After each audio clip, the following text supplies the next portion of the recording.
Today we're making 3 cocktails from the infamous Sloppy Joes in Havana, Cuba. During Prohibition, Americans were escaping to nearby neighbors who had no such laws banning the consumption of alcohol, and one of the key destinations was Cuba.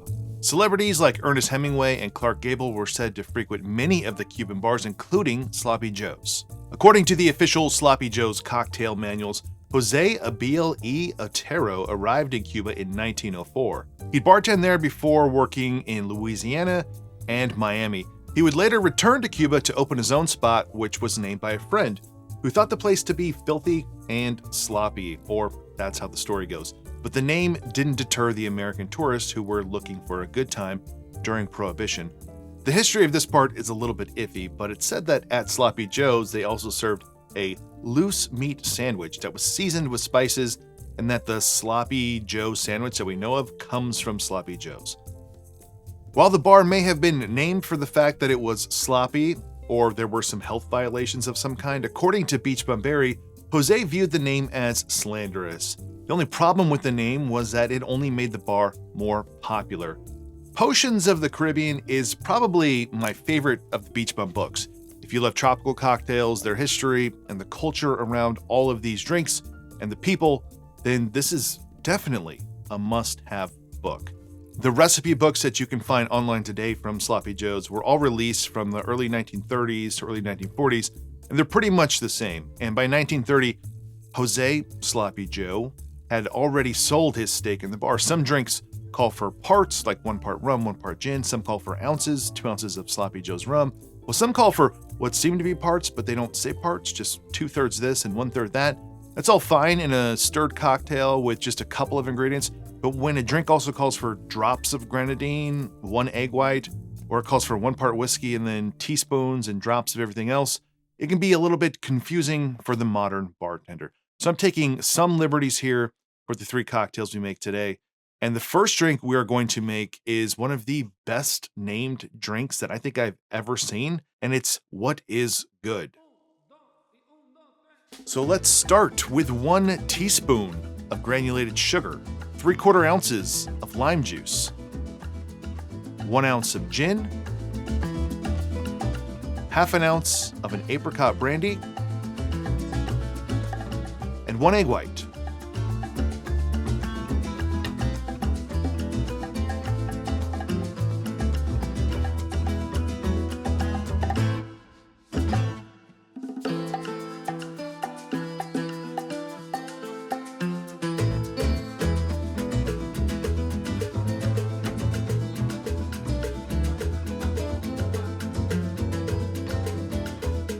So there you go. What is good? All right, the what is good? Let's try it. Cheers. Tell you what, it is good. It is pretty basic. A little bit of lime juice, gin, and apricot flavor. It's not too sweet at all. It's not too tart at all. And the egg white there to help just lighten it up a bit, give a nice texture to it. But yeah, I mean, what is good? This is good. I thought it would be. It looked good on paper, so I'm not too surprised. It did say to serve in a tall glass, and a lot of these say a tall glass. I can just tell by looking at the recipe, there's not a lot of volume here. It also doesn't tell you whether to serve up or on ice. So, it's an egg white cocktail, so I just assume up. But if you're making this at home, just be prepared if you want to get the right wash line and fill your glass. You're going to probably need some older vintage small glassware. The next cocktail from Sloppy Joe's is called Sophisticate, and this is a fun one. We're going to start with 3/4 ounces of lime juice, 3/4 ounces of a creme de cacao, 1.5 ounces of brandy, and 1 egg white.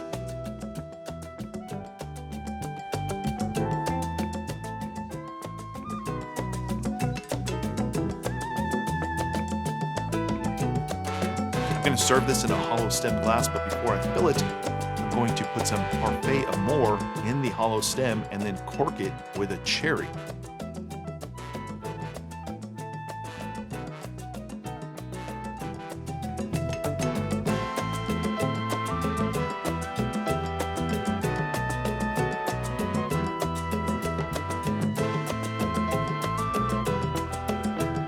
So there you go, the Sophisticate.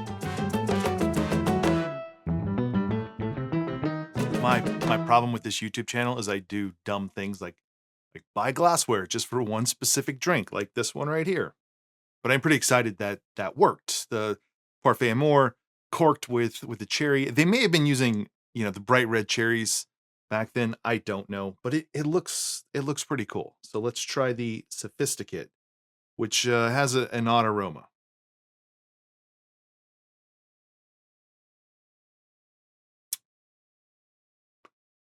It's not bad per se.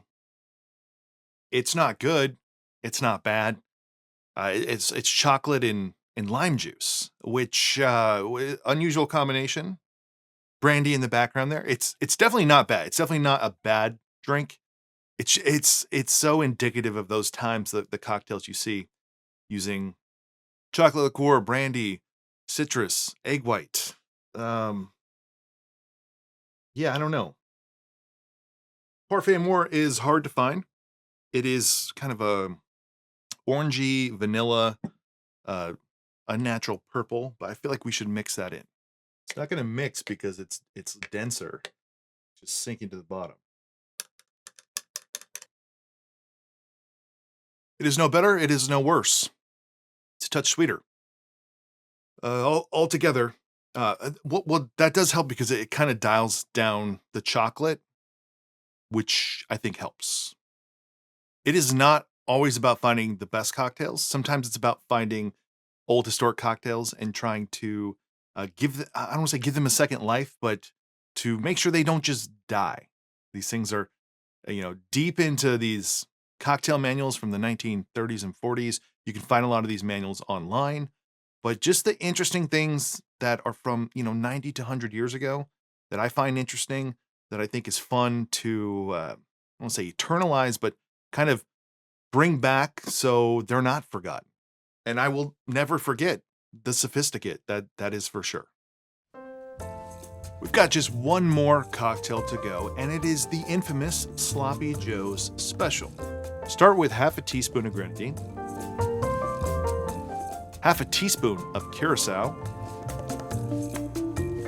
1 ounce of pineapple juice, 1 ounce of a port wine, and 1 ounce of cognac.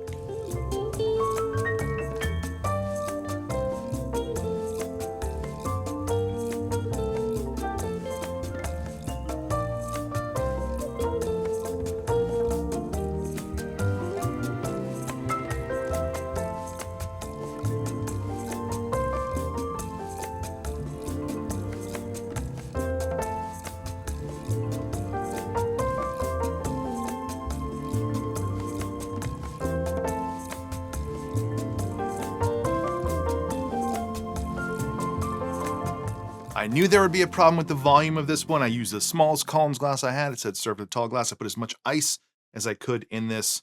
I believe this was a drink that you would have been served at Sloppy Joe's, I think, for free. I think that's mentioned in Beach Bum's book. But the Sloppy Joe's Special, the namesake there, cheers.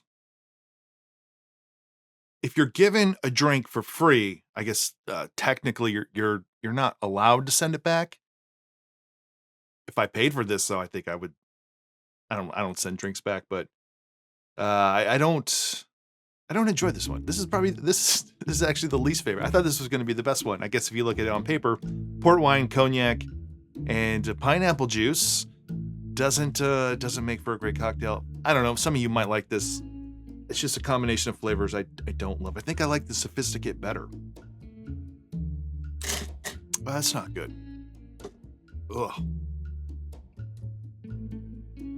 So there you go, folks. 3 cocktails from Sloppy Joe's in Havana, Cuba during the 1930s, and we're just living through history, or I'm living through history, so you don't have to. These aren't all that bad.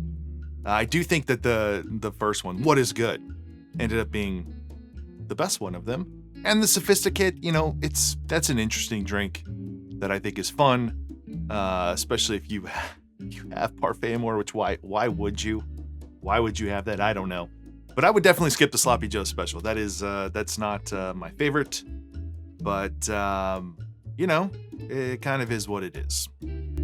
If you enjoyed this video, please give it a like below. Consider subscribing to this channel if you have not already.